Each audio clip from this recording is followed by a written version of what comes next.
Hi everyone, Effie here. Today I'm going to make this card using our Darling Flamingos layering set and also with our mini wild floral stamp set, which I will show you later. So I'm going to start off by stamping this layered flamingo in our Ruby Collection layering inks. I'm going to start off by stamping the third layer first in the Red Sangria Hybrid ink. Then I'm going to stamp the second layer with our Hollywood Star ink, and then the first lightest layer in our Ballet Slippers dye ink. It's much easier to layer when you go backwards because you can actually see where you're stamping. So after I've stamped the body of the flamingo, I'm going to stamp the flamingo's legs using our warm hazelnut and found topaz dye ink, and then lastly the beak will be stamped in our noir dye ink. Once I finish stamping, I'm going to die cut this gorgeous flamingo using the coordinating die.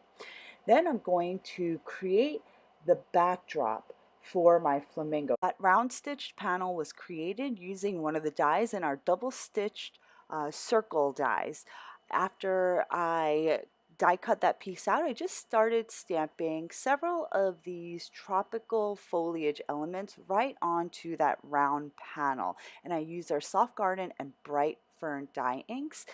Next, I mounted our flamingo right onto that round panel, and then I took the same panel and traced a circle onto a top folding A2 base where I continuously stamped a monstera leaf wreath around that penciled in circle. There are two size monstera leaves that come with the mini wild floral stamp set. After I stamped a wreath of monstera leaves in our soft garden dye ink, I went ahead and stamped some additional foliage elements into my wreath using the same light green dye ink. After I created a full wreath, I went ahead and stamped some additional leaves and foliage using the bright fern dye ink, and this is just going to give it a little bit of variation as we have different shades of green. Our mini wild floral set comes with all these different foliage elements that are perfect for creating beautiful wreaths. Once all of my stamping was complete, I mounted that round stitched panel onto my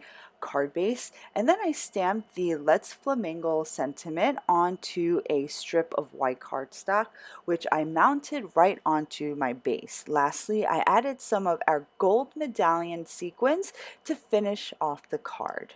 And I'm using Ranger Matte Multi-Medium to adhere the sequins on. And my card is now complete. I hope you all enjoyed today's project and video. Thank you so much for watching, and if you haven't done so already, be sure to subscribe to our YouTube channel because I update it on a weekly basis. Thanks for watching. I'll see you next time.